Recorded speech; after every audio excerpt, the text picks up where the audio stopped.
ये मंजिल भी बड़ी ज़िद्दी होती हैं, हासिल कहाँ नसीब से होती हैं। ये मंजिल भी बड़ी ज़िद्दी होती हैं, हासिल कहाँ नसीब से होती हैं, मगर वहाँ तूफ़ान भी हार जाते हैं जहाँ कश्तियाँ ज़िद पर होती हैं। नमस्कार दोस्तों, आप लोगों का स्वागत करता हूँ आपके YouTube चैनल स्टडी क्लब 24 में। मैं जितेंद्र और आज हम पढ़ने वाले हैं वायुमंडल संबंधित सवाल हर एग्ज़ाम में देखने को मिलते हैं। तो चलिए आज अच्छी तरीके से और बेहतरीन तरीके से सीखते हैं वायुमंडल। देखिए, हमारी पृथ्वी पर 3 प्रकार की चीज़ें पाई जाती हैं, जैसे एक हमारा वायुमंडल, एक हमारा स्थलमंडल और एक हमारा जलमंडल। और इन तीनों से मिलकर जो बनता है हमारा वो कहलाता है जैवमंडल। इन तीनों से मिलकर जो कहलाता है वो कहलाता है जैवमंडल। तो जो यहाँ पर हमें जीवन उपस्थित रहता है वह जैवमंडल में रहता है। और आज हम पढ़ने वाले हैं वायुमंडल। इन तीनों मंडलों की बहुत ज़्यादा ज़रूरत होती है, जिससे जैवमंडल का निर्माण होता है, जिससे जीवन निर्माण होता है, जिससे हम जिंदा रहते हैं। और वायुमंडल की बात करें तो पृथ्वी को चारों ओर से घेरने वाला वायु के आवरण को वायुमंडल कहा जाता है। पृथ्वी को वायु से घेरने वाला जो मंडल होता है उसे वायुमंडल कहा जाता है, जिसमें विभिन्न प्रकार की गैसें पाई जाती हैं। अगर एग्जामिनर पूछ ले कि वायु क्या है, तो वायु विभिन्न प्रकार की गैसों का मिश्रण है। तो ये चीज़ें हमें याद रखनी है। अगर बात की जाए हमारे वायुमंडल की, तो हमारे वायुमंडल में 4 प्रकार की मुख्यतः गैसें पाई जाती हैं, जिसमें नाइट्रोजन सबसे सर्वाधिक मात्रा में पाई जाती है, जो 78% होती है पूरे वायुमंडल का।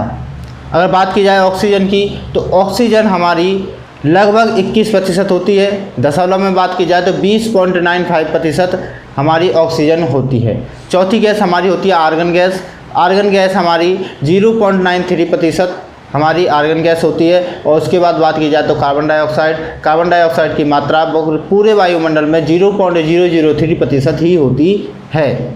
लेकिन यह 0.03% भी अगर हद से ज़्यादा थोड़ी सी बढ़ जाए तो ये हमारे लिए बहुत ज़्यादा नुकसानदायी होती है। अगर ये घट जाए तो भी हमारे लिए नुकसानदायी होती है। इन चीज़ों के बारे में आज हम डिटेल से बात करेंगे। सभी गैसों के बारे में बात करेंगे जो मुख्यतः हमारे लिए ज़रूरी होती हैं और मुख्यतः पृथ्वी के वायुमंडल में पाई जाती हैं। इसके अलावा हम बात करेंगे विभिन्न परतों की। अगर परतों की बात की जाए तो हमारे वायुमंडल में 5 प्रकार की परतें पाई जाती हैं। 5 परतों को इसमें डिवाइड किया गया है। इनके विशेषताओं के आधार पर इनको 5 भागों में डिवाइड किया गया है हमारे वायुमंडल को। आज उनके बारे में डिटेल से जानेंगे। इसके अलावा हम जानेंगे कि प्रत्येक जो उनकी विशेषता क्या है परतों की, वो हम जानेंगे। तो चलिए शुरू करते हैं। तो सबसे पहले बात करें पृथ्वी की परतों की, तो पृथ्वी की 5 परतें हैं। पृथ्वी की 5 परतें हैं। पहली परत हमारी होती है क्षोभमंडल, एक कहलाती है हमारी क्षोभमंडल। दूसरी कहलाती है हमारी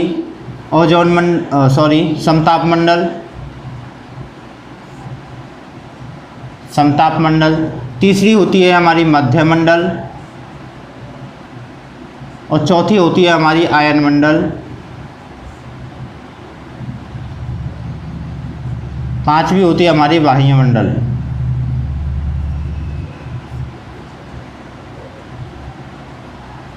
इस प्रकार हमारी ये 5 परतें होती हैं, जिनको विभिन्न विशेषताओं के हिसाब से अलग किया जाता है। और अब इसमें सबसे पहले हम बात कर लें जो बहुत ज़्यादा इम्पोर्टेंट है, जो क्वेश्चन में जहाँ से क्वेश्चन बन के आते हैं, हमारी नाइट्रोजन गैस की। तो जैसे हमारी पृथ्वी पर नाइट्रोजन गैस की मात्रा 78% है। हमारे वायुमंडल में नाइट्रोजन गैस की मात्रा जो है 78% है।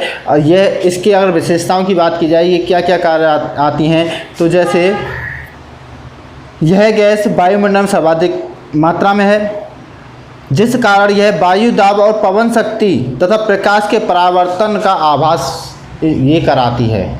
अगर हम इस गैस की बात करें तो ये गैस वायु दाब, पवन की शक्ति तथा प्रकाश के परावर्तन के लिए उत्तरदायी होती है।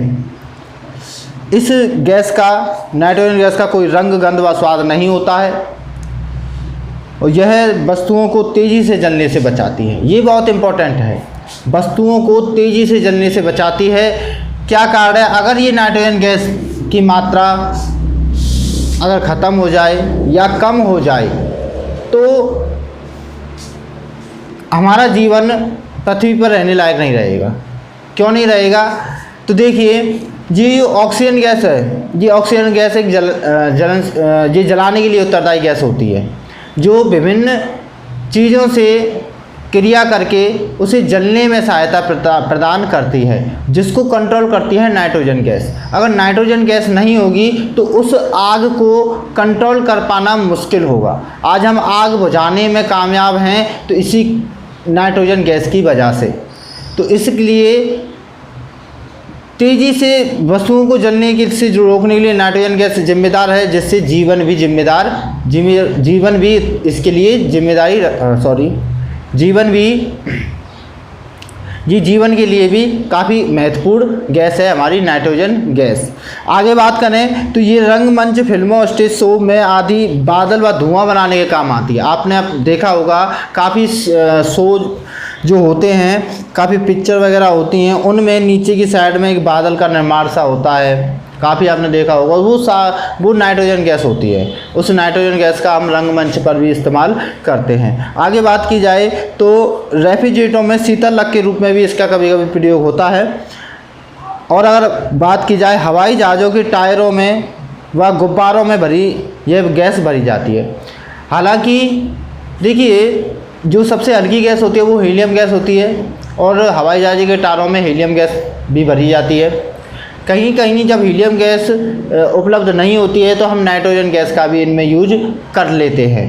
तो ध्यान रखना है, अगर आ जाए हीलियम गैस तो हीलियम गैस को प्राथमिकता देनी है, अगर हीलियम गैस नहीं है तो नाइट्रोजन गैस को प्राथमिकता देनी है। गुब्बारों में नाइट्रोजन गैस भरी जाती है, हीलियम गैस नहीं भरी जाती, ये ध्यान रखना है। लेकिन हवाई जहाज़ के टायरों में हीलियम गैस भरी जाती है, दूसरे नंबर पर आती है तो नाइट्रोजन गैस भरी जाती है।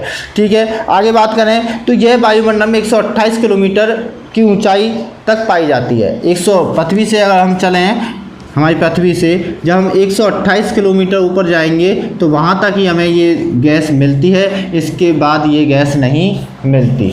तो हम सीखेंगे कि कौन कौन सी परत की ऊंचाई कितनी है, कहाँ तक हमें पहुँचाएंगे। जैसे कि हम पहली परत की बात करें, क्षोभ मंडल हमारा 18 किलोमीटर पर पहुँचेगा, दूसरा हमारा समताप मंडल 50 किलोमीटर पर पहुँचेगा, तीसरा हमारा आजान मंडल मध्य मंडल हमारा 80 किलोमीटर पर पहुंचेगा। तो उसके बाद ही ये गैस ख़त्म होना शुरू हो जाती है, 80 किलोमीटर के बाद ही, यानी कि आयन मंडल में ये ख़त्म हो जाती है।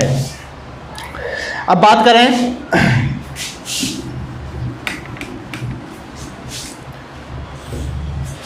करें हम ऑक्सीजन गैस की, जो हमारे जीवन के लिए काफ़ी महत्वपूर्ण है, हम इसे अपनी श्वसन क्रिया में उपयोग में लेते हैं। तो ऑक्सीजन सभी जीवों के श्वसन के लिए ज़रूरी है, अन्य पदार्थों के साथ मिलकर ये जलाने का कार्य करती है। तो यह जलाने का कार्य भी करती है। अगर बात की जाए इसकी ऊंचाई की तो ये 64 किलोमीटर की ऊंचाई तक पाई जाती है। ये भारी गैसों में से एक होती है। तो इसलिए देखिए, जो हल्की गैसें हैं वो ऊपर मिलती हैं, जो भारी गैसें हैं वो नीचे तक मिलती हैं। अगर हम नाइट्रोजन गैस 128 किलोमीटर तक मिल रही है, यानी कि वो पृथ्वी जो वायुमंडल में जो हमारी गैस है ऑक्सीजन गैस, उससे क्या है, ये भारी गैस है, हल्की गैस है। तो इस कारण ये 128 किलोमीटर तक मिल रही है। ऑक्सीजन उससे भारी गैस है तो 64 किलोमीटर तक मिल रही है। कार्बन डाइऑक्साइड गैस उससे भी भारी है, यानी सर्वाधिक भारी है, तो हमें सीधे धरातल पर मिलती है। ठीक है, बहुत कम ऊंचाई तक ही मिल पाती है। तो इसी कारण जो भारी गैस हैं वो नीचे मिलती हैं और जो हल्की गैस हैं वो हमारी ऊपर मिलती है। तो सबसे हल्की गैसें कौन सी हैं? तो हीलियम गैस, हाइड्रोजन गैस, ये हमारी हल्की गैसें हैं। तो ये सबसे बाद में मिलने वाली गैसें हैं, सबसे अंत में मिलती हैं हमें ये। ठीक है, अब बात की जाए कार्बन डाइऑक्साइड गैस की, तो यह सबसे भारी गैस है। यह सबसे भारी गैस है, इस कारण यह सबसे नीचे मिलती है। ठीक है, यह ग्रीन हाउस प्रभाव के लिए उत्तरदायी है। अब ग्रीन हाउस प्रभाव को समझें तो ग्रीन हाउस प्रभाव क्या है कि सूर्य से आने वाली जो विकिरण होती हैं, जो रोशनी होती है, जो गर्मी होती है, उसको पृथ्वी पर ये आती हैं और पृथ्वी की सतह से टकराकर ये रिफ्लेक्स हो जाती हैं, परावर्तित हो जाती हैं, यहाँ से लौटना शुरू करती हैं। लेकिन ये जो CO2 गैस है, या फिर इसके बाद मैं बात करूँ CH4 यानी कि मीथेन गैस, या फिर मैं बात करूँ जल वाष्प, या मैं बात करूँ नाइट्रस ऑक्साइड, ये गैसें क्या करती हैं, इस सूर्य से आने वाली रोशनी को, गर्मी को आ तो जाती हैं, इनको रिफ्लेक्स नहीं होने देती और इन्हें अपने आप में समाहित कर लेती हैं और इन्हीं से टकराकर ये वापस पृथ्वी पर आती हैं।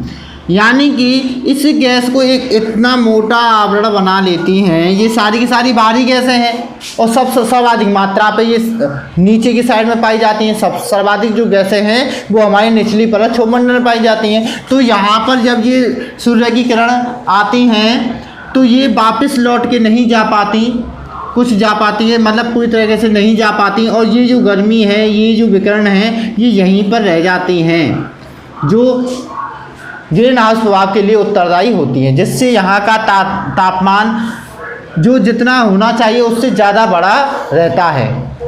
और ये हमारे लिए अच्छा भी है। अब अच्छा कैसे है, अगर ये गैसें नहीं होंगी, मान के चलो ये जलवाष्प ना हो, ये कार्बन डाइऑक्साइड गैस ना हो, ये मीथेन ना हो, तो क्या होगा, अगर ये नहीं होंगी ना तो देखिए अगर ये ना हो तो हमारा जो दिन में तापमान होगा पृथ्वी का वो अत्यधिक होगा, जिसमें हम जी नहीं पाएंगे, और रात का तापमान इतना ठंडा होगा कि हम जम जाएंगे, बर्फ़ की तरह जम जाएंगे। तो इस कारण ये गैस हमारे जीवन के लिए भी उत्तरदायी है। क्यों जम जाएंगे, तो देखिए अगर ये वायुमंडल ना हो, ये कार्बन डाइऑक्साइड गैस ना हो, तो रात के वक्त ये क्या करती है गैस, ये अपने अंदर जो इस ऊष्मा को अवशोषित कर लेती है, तो इसको जब ये सूर्य नहीं ढल जाता है ना, उसके बाद हमें रात में सर्दी से बचाने के लिए ये गैस से ऊष्मा निकलती रहती है, जिससे हम जो औसत तापमान है वो बना रहता है। अगर ये ना हो तो रात में धरती इतनी ज़्यादा ठंडी हो जाएगी कि हम जी नहीं पाएंगे, और इसके लिए ये उत्तरदायी गैसें होती हैं। ठीक है, अब आगे बढ़ते हैं।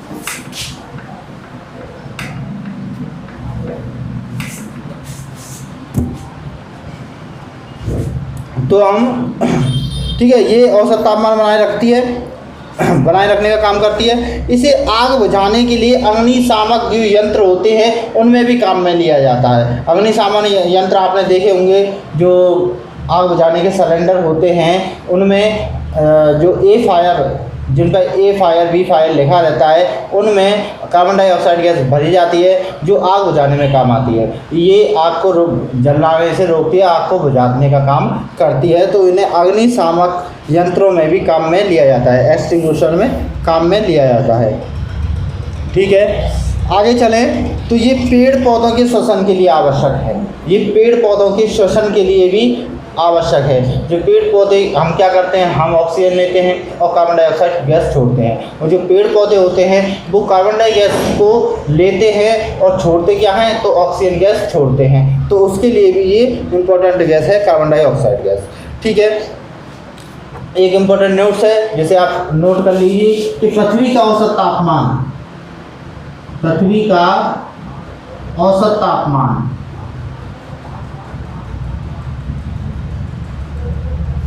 तापमान जो है वो कितना है, 15 डिग्री सेल्सियस है। ठीक है, तो याद रखना है पृथ्वी का औसत तापमान कितना है, और एग्जाम में पूछ ले तो 15 डिग्री सेल्सियस है। ठीक है, इसके बाद बात करें ओजोन की। जो ओजोन लेयर होती है, ओजोन लेयर उसमें ओजोन गैस पाई जाती है। ओजोन गैस यानी कि O3 गैस पाई जाती है। ऑक्सीजन के 3 अणु मिलकर ओजोन गैस का निर्माण करते हैं, जो क्या करती है, सूर्य से आने वाली पराबैंगनी किरणों को ये अवशोषित कर लेती है। ठीक है, यह समताप मंडल में पाई जाती है। क्या है ये समताप मंडल में पाई जाती है। ओजोन परत सूर्य से आने वाली हानिकारक विकिरणों को अवशोषित कर लेती है। यह पृथ्वी की सुरक्षा पृथ्वी कहलाती है। ये सूर्य से जो हानिकारक जो विकिरण आती हैं उनको अवशोषित कर लेती है, ठीक है, अवशोषित कर लेती है और उन्हें पृथ्वी तक पहुंचने से रोकती है। अगर ये ना हो तो क्या होगा, तो ये खतरनाक बीमारियां होती हैं, जैसे कैंसर की बात करने, एसिड रेन की बात करने, तो इस प्रकार की घटनाएं होंगी, ठीक है। तो कैंसर जैसी बीमारियां भी फैलेंगी। आगे बात करें तो यह सूर्य से आने वाली प्राणिक किरणों को अवशोषित कर लेती है और इसके क्षरण का जो कारण है वो है क्लोरोफ्लोरोकार्बन।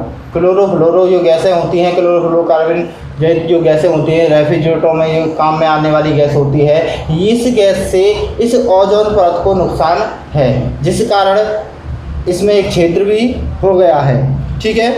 तो याद रखनी है ये चीज़ें। अब आगे बात करें जल वाष्प की, तो जल वाष्प जो कि तो आगे करें जल वाष्प की बात, तो वायुमंडल में यह सबसे अधिक परिवर्तनशील तथा असमान वितरण वाली गैस है। असमान वितरण वाली गैस है, मतलब इसका कोई समान वितरण नहीं है। कभी ये ज़्यादा होती है, कभी ये कम होती है। जब गर्मी ज़्यादा पड़ेगी तो जल वाष्प भी ज़्यादा होगा, जब गर्मियाँ नहीं होती हैं जिस क्षेत्र में, वहाँ पर जल वाष्प कम होगा। ये गर्मी के समय में जल वाष्प जो होती है वो ज़्यादा ऊंचाई तक जाती है, सर्दियों के समय में जल वाष्प बनती है लेकिन वो कम ऊंचाई तक ही रहती है, कम मात्रा में बनती है, ठीक है। तो इसका क्या है, समान नहीं है कुछ भी, इसका वितरण समान नहीं है। आगे बात करें तो संपूर्ण जल वाष्प का 90% हमारे 8 किलोमीटर तक की ऊंचाई तक पाया जाता है। अगर हम पृथ्वी से चलें ऊपर 8 किलोमीटर तक, यानी क्षोमंडल के अंदर, तो यह सिर्फ 8 किलोमीटर तक की ऊंचाई तक ही पाया जाता है, जिससे बादल, वर्षा, कोहरा आदि का निर्माण होता है। इस जल वाष्प से ही बादल बनते हैं, बरसात होती है, कोहरा और ओस जैसी घटनाएं होती हैं। जो सुबह से ओस पड़ती है वो भी जल वाष्प की वजह से होती है, क्योंकि दिन के वक्त जब गर्मी ज़्यादा होती है तो ये जो पानी है वो जल वाष्प के रूप में ऊपर पहुंच जाता है। रात के वक्त ठंडा होकर ये जल वाष्प बारिश के रूप में या फिर ओस के रूप में नीचे आ जाता है, जिसको हम ओस कहते हैं, ठीक है। और ये जल वाष्प गर्मियों के समय में जल वाष्प ज़्यादा मात्रा में बनता है तो आगे आकर धूल कणों की मदद से बादल का निर्माण करते हैं और ठंडा होने पर ये बारिश कर देते हैं, ठीक है। जल वाष्प पृथ्वी को CO2 की तरह अत्यधिक गर्म व ठंडा होने से बचाती है, ठीक है। ये भी इम्पोर्टेंट चीज़ है। जिस प्रकार कार्बन डाइऑक्साइड गैस हमारे तापमान, औसत तापमान बनाए रखने के लिए ज़रूरी होती है, उसी प्रकार जल वाष्प भी हमारा औसत तापमान बनाए रखने के लिए भी जिंदा ज़रूरी होती है। और यह क्या बात करें उसकी, ग्रीन हाउस प्रभाव के लिए भी उत्तरदायी होती है, ठीक है। आगे बात करें धूलकण। धूलकण, हमारी वायुमंडल में धूलकण भी काफ़ी मात्रा में पाए जाते हैं, जो निचली कक्षा में ही होते हैं, ठीक है, निचली कक्षा में मौजूद होते हैं। वायु प्रवाह इन्हें काफ़ी ऊंचाई तक ले जाता है। कभी कभी गर्मियों में जब तेज़ हवाएं चलती हैं तो इसमें तेज़ हवाओं की वजह से ये काफ़ी ऊंचाई तक भी पहुंच जाते हैं, लेकिन उसके बाद ये वापस नीचे भी आ जाते हैं। तो अगर इसकी बात करें इसमें क्या क्या हो सकता है, तो इसमें समुद्री नमक, महीन मिट्टी, धुआं, राख, उल्काओं के टूटे हुए कण आदि इसमें होते हैं। ये बहुत ही बारीक मिट्टी की बात करें, धुआं वगैरह होता है जो, ठीक है। तो इस प्रकार की चीज़ें, समुद्री नमक वगैरह, ये सारी चीज़ें इसके बीच में ये इससे बना होती है, ये धूलकण है, ठीक है। आगे बात करें तो यह जल वाष्प में संघनन कर बादल का निर्माण करते हैं। जल वाष्प के साथ मिलकर ये बादल का निर्माण करते हैं। देखिए कोई भी चीज़, जैसे बादल जमने की बात कर रहे हैं या फिर हम बात कर रहे हैं अपनी बर्फ़ जमने की, तो बर्फ़ देखिए कब जमती है। बर्फ़ केवल पानी के जमने से नहीं जम सकती, तो बर्फ़ को जमने के लिए किसी चीज़ की ज़रूरत होती है, किसी भी चीज़ का उपयोग करके वो उस पर जम जाती है। यानी कि बात करें हमारे फ्रीजर में भी अगर बर्फ़ जम रही है तो वो उसका कारण भी हमारी ये धूल के कण हैं जो हमारे वायुमंडल में रहते हैं। इन्हीं के ऊपर जल वाष्प स्तर होकर बर्फ का निर्माण करता है। तो ये वायुमंडल में होती हैं तो वहाँ पर क्या होता है, ये जल वाष्प उनके ऊपर जमकर बर्फ का निर्माण करते हैं, बादल का निर्माण करते हैं, जिससे बादल का निर्माण होता है। अगर धूलकण ना हो वायुमंडल में तो बादल भी नहीं बन पाएंगे। तो ये चीज़ें ध्यान रखनी है आपको। आकाश का नीला रंग भी धूलकणों के कारण ही दिखाई देता है। आकाश का नीला कलर जो होता है वह भी धूलकणों के कारण ही दिखाई देता है। धूलकणों के कारण ही दिखाई देता है। कारण क्या है, देखिए आकाश का जो सूर्य की रोशनी आती है, सूर्य की जो रोशनी आती है वह जब पृथ्वी से वापस लौटती है तो धूलकणों से टकराकर ये नीला रंग प्रकाशित करती है। तो आकाश का नीला रंग धूलकणों के कारण ही दिखाई देता है। आगे बात करें तो वायुमंडल की संरचना की हम बात कर लेते हैं। अब हमने सारी गैसें पढ़ ली हैं, ठीक है, सारी गैसों के बारे में हमें पता चल चुका है। अब बात कर लेते हैं हमारी पृथ्वी की संरचना की, हमारे वायुमंडल की संरचना की। तो जैसे संरचना की बात करें तो सबसे पहले नीचे हमारी जैसे पृथ्वी है, हमारी पृथ्वी है, इस पृथ्वी से जो पहली परत हमें मिलेगी वो हमें मिलेगी क्षोभमंडल। क्या मिलेगी हमें? क्षोभमंडल मिलेगी।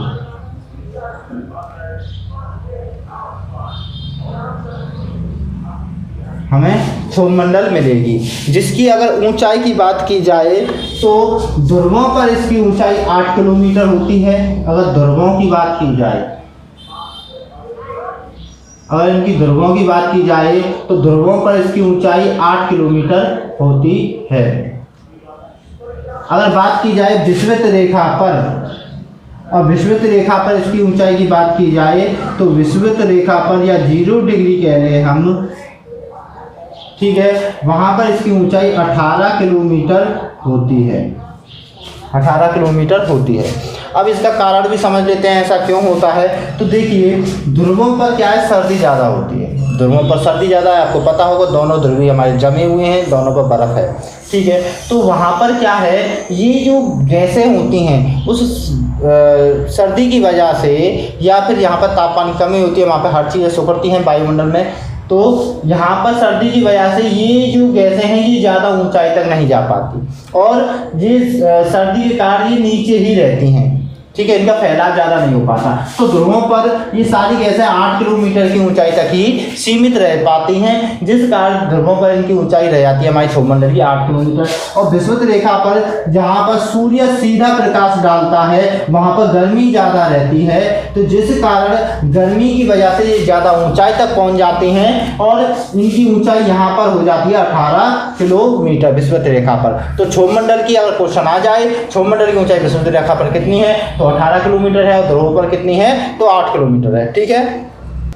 बात की जाए क्षोभमंडल यानी कि ट्रोपोस्फियर की, तो ट्रोपोस्फियर में या क्षोभमंडल में सभी प्रकार की मौसमी घटनाएं भी होती हैं। जितनी भी मौसमी घटनाएं जो होती हैं, यानी मौसम की घटनाएं, मौसमी घटनाएं जैसे कि बात की जाए बारिश, बिजली, आंधी तूफान, चक्रवात, ठीक है, बिजली कड़कना, बारिश होना, ये सारी चीज़ें, बादल का निर्माण, ये सारी चीज़ें कहाँ देखने को मिलती हैं हमें, तो वो क्षोभमंडल में देखने को मिलती हैं। ध्यान रख लेना है, काफ़ी इंपॉर्टेंट है, ठीक है। सबसे भारी गैसें इसमें पाई जाती हैं, सबसे भारी गैसें पाई जाती हैं, ठीक है, सबसे भारी गैसें पाई जाती हैं। और अगर बात की जाए तो देखो क्षोभमंडल को संवहन मंडल भी कहा जाता है। संवहन मंडल भी क्षोभमंडल को कहा जाता है, इंपॉर्टेंट है, ध्यान रखना है आपको, ठीक है। आगे बात करें सबसे ज़्यादा गैसें किस मंडल में पाई जाती हैं, तो क्षोभमंडल में पाई जाती हैं। और अगर बात की जाए तो सबसे ज़्यादा गैसें भी यहीं पे पाई जाती हैं, सबसे ज़्यादा गर्म भी हमारा क्षोभमंडल होता है। तो सबसे गर्म भी हमारा ये क्या है, क्षोभमंडल है।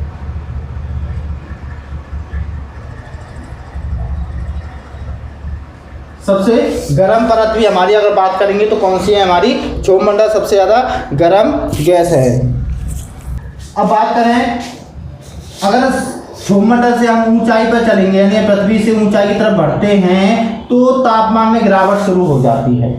तो देखो जैसे ये भारी गैसें हैं, जब नीचे यानी CO2 की बात करें, ये भारी गैस है, CH4 की बात करें मीथेन गैस की, तो ये भारी गैसें हैं। जलवाष्प की बात करें तो ये भारी है। तो ये सारी धरातल पर मौजूद होती हैं। जैसे जैसे हम ऊपर पहुंचते हैं इनकी मात्रा में कमी आती जाती है। अब इनकी मात्रा में जब कमी आएगी तो क्या होगा, इनके तापमान में, वायुमंडल के तापमान में भी कमी आएगी। तो जैसे जैसे हम ऊंचाई पर बढ़ते हैं तो क्षोभमंडल में गिरावट शुरू हो जाती है, तापमान में गिरावट शुरू हो जाती है। तो ये क्या है, इसका रेशियो तो हम थोड़ा याद रख लेते हैं। जैसे जैसे हम ऊंचाई पर बढ़ते हैं, यानी कि हमने अगर 165 मीटर ऊंचाई पर जाते हैं तो 1 डिग्री सेंटीग्रेड की कमी आ जाती है तापमान में। 1 डिग्री सेंटीग्रेड की कमी आ जाती है 165 मीटर ऊपर जाने पर। अगर मैं बात करूं कि अगर हम दूसरी तरीके से बात करें तो 1 किलोमीटर जाने पर, ऊंचाई पर 1 किलोमीटर ऊपर जाने पर हमें 6.4 सेंटीग्रेड की कमी देखने को मिलती है। जब हम 1 किलोमीटर की ऊंचाई पर जाएंगे क्षोभमंडल पर तो वहाँ पर तापमान 6.4 डिग्री सेल्सियस की कमी आ जाती है। ठीक है, इंपॉर्टेंट चीज़ें हैं, याद रखनी है आपको, नोट करते चलिए इसके साथ ही। ठीक है, ठीक है। तो क्षोभमंडल की बात की हमने, तो क्षोभमंडल में हमें क्या याद रखना है कि ध्रुवों पर इसकी ऊंचाई कितनी रहती है, 8 किलोमीटर रहती है। ठीक है, अगर हम बात करें कि इसकी विषुवत रेखा पर ऊंचाई कितनी होती है तो 18 किलोमीटर होती है। ठीक है, इसके बाद बात करें तो सभी मौसमी घटनाएं कहाँ पाई जाती हैं, क्षोभमंडल में होती हैं। ठीक है, सबसे गर्म परत की अगर बात की जाए तो हमारी क्षोभमंडल सबसे ज़्यादा गर्म है। इसमें सबसे ज़्यादा भारी गैसें पाई जाती हैं, ये इसमें सबसे ज़्यादा गैसें पाई जाती हैं। ठीक है, ये चीज़ें हमें याद रखनी है। और अगर बात की जाए ऊंचाई पर बढ़ने के साथ इसमें तापमान में गिरावट नजर आती है। 165 ऊंचाई पर पहुंचने पर, 165 मीटर की ऊंचाई पर पहुंचने पर 1 डिग्री तापमान की कमी आ जाती है। ठीक है, अगर हम बात करें 1 किलोमीटर ऊपर जाते हैं तो वहाँ पर क्या होता है, 6.4 डिग्री तापमान की कमी हो जाती है। ये चीज़ें हमें याद रखनी है। आगे बढ़ते हैं, आगे आता है हमारा समताप मंडल। दूसरा आता है हमारा समताप मंडल। तो समताप मंडल की ऊंचाई की बात करें तो इसकी ऊंचाई 18 से 50 किलोमीटर होती है, यानी कि इसकी उच्चतम ऊंचाई कितनी है, 50 किलोमीटर है। याद रखना है, तो समताप मंडल की ऊंचाई कितनी है, 50 किलोमीटर है समताप मंडल की ऊंचाई। ठीक है, समताप से, इस शब्द से ही समझ में आता है समताप यानी कि समान ताप रहने पर रहता है। इस परत में क्या रहता है, समान ताप रहता है।